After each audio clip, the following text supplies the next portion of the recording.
What's good, YouTube? Movement Zach here, and welcome to my office. So, today I have two really big announcements for you. One of which is I went ahead and decided to quit my full time job. I will now be personal training out of my own private studio that is currently getting put together, and I will also be doing online coaching and posting a lot more in the online platform. So, be on the lookout for the posts. And if you're in the Round Rock, Texas area, hit me up and we can get some training sessions going. Second big announcement is going to be kind of what today's video is about, and that is I am going to launch a new little segment within the handful of segments I plan on covering in my fitness channel, which this first one is going to be Life Changing Life Changes. And the name, which I thought was kind of catchy and kind of intuitive, kind of explains it all. So, we're going to be going over some simple life changes that could potentially be very life changing for you. And today's first topic that we're going to go over is going to be eating. So we'll go through 5 different little tweaks or changes or things that you can think about whenever we think about eating, and hopefully that'll be a life-changing experience for you. All right, let's see how good I am. I'm gonna try and pull up this whole list in one clip, so if you get to see this segment, then I was able to do it. So number one is going to be limiting your added sugar intake. This is going to be a very, very important one for multiple reasons. And if you take anything from this video today, it's going to be this one. This is hands down one of the more important ones and one of the more effective ones. So, sugar is very closely related with chronic inflammation, and chronic inflammation has a host of other side effects that go along with it, and this plays into how you feel on a daily basis. So, if we cut down your sugar intake, then in theory, your chronic inflammation symptoms should also go down with that.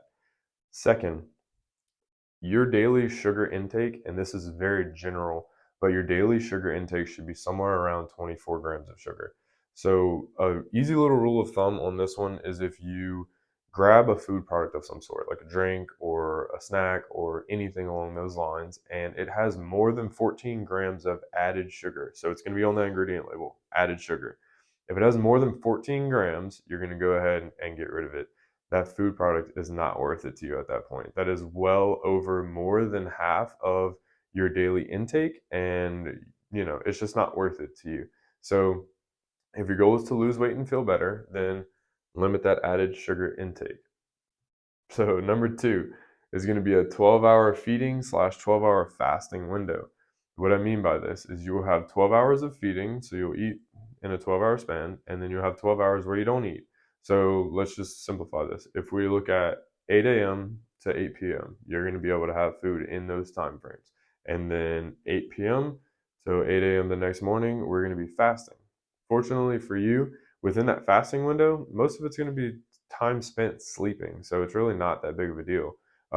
This is probably one of my favorites out of the group. Number one's definitely the most important, but number two is one of my favorites because it simplifies things and it also negates some other problems that I'm going to talk about here in a second. But the 12-hour fasting and feeding window is very important because sleep is where we, rejuvenate. It's where your hormones shake back. It's where your body detoxifies. It's where we recover. And if you spend your entire night digesting instead of all of the recovery processes that I just talked about, then you're going to have a crappy night of sleep. So if we do an 8 p.m., let's just say an 8 p.m. cutoff, and you go to bed by 10:30 or 11, that'll give your body 2 to 2.5 hours to digest before you go to bed, and then you get quality sleep, and you'll feel better the next morning whenever you wake up.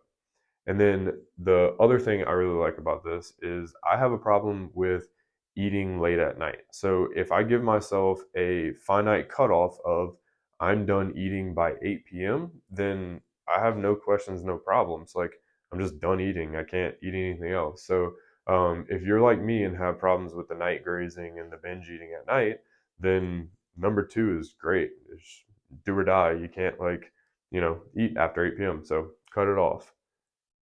Number three is going to be prioritizing your protein intake. So there are also a plethora of reasons why this is going to be very important, I'll talk about two of them. So, prioritizing your protein. Protein is the building block for building muscle. If you are interested in what I'm doing here, then you're more than likely going to be interested in building muscle too, because building muscle goes into living a better and happier lifestyle. Number two, prioritizing your protein. If we prioritize protein over carbohydrates and fats, you're probably going to eat less, just crappy food. Protein sources such as chicken and beef and fish are going to be really good sources of food, really nutrient heavy, vitamin heavy, mineral heavy sources of food that are really good for you. So if we put protein at the beginning of your meal and that's what you focus on, more than likely you're going to eat a lot less of the filler foods that are not worth the calories in most instances.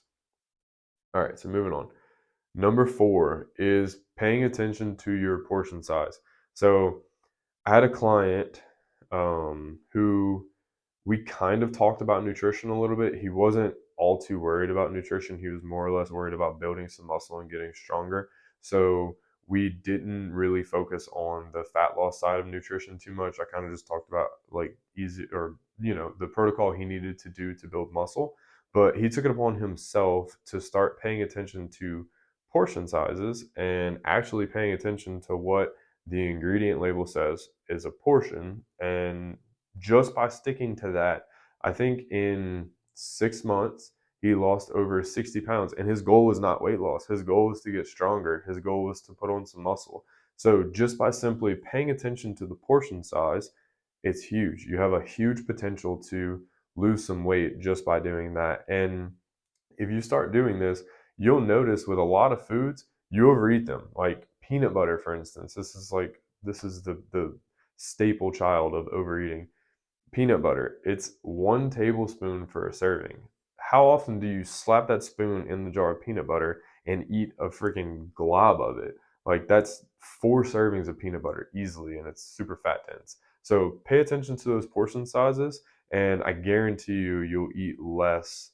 You'll probably eat like 200 to 300 calories less per day.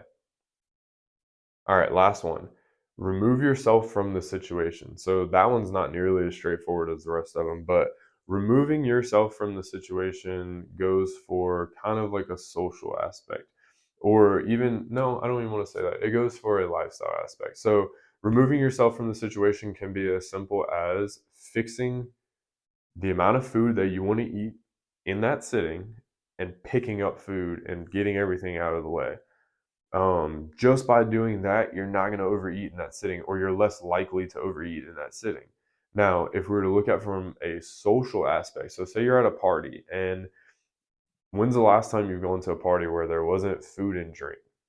Never, unless you have really crappy friends. But anyway, so you're at a party and they have a charcuterie board on the table, and that's like a whirlwind of just terrible macro configuration. So I mean, it's full of fats, full of protein, full of carbs. But anyway, say they have a charcuterie board on the table. If your goal is to not eat a bunch of that charcuterie board, don't stand next to it. Get out of the kitchen. Like convince your friends to go sit outside or in the living room, somewhere else. Just get away from the food that you want to limit yourself to. Um, this is a super, super simple concept, but it does take a little bit of discipline, and that is why it is last on the list. But if you were to follow all 5 of these, this would be a recipe for super, super good weight loss and just feeling better overall. A lot of these are going to help bring down your inflammation markers tremendously. The 12-hour fasting and feeding is going to be huge on that one. It's going to help you not be bloated and full of food throughout the night, and your inflammation is going to go down tremendously.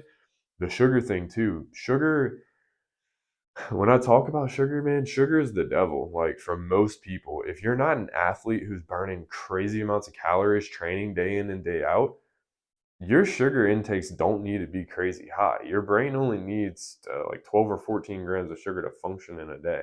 So sugar's the devil in most cases. Like stay away from that stuff. And like I said, if it's got more than 14 grams in one serving, then don't eat it. Like choose something else. And honestly, I hate to say this, but good luck finding foods that are, well under 14. A lot of the things that you're eating, especially foods that you would not think about, have more than 14 grams of added sugar. So, if you're going to try any one out of the list, I would go with number one.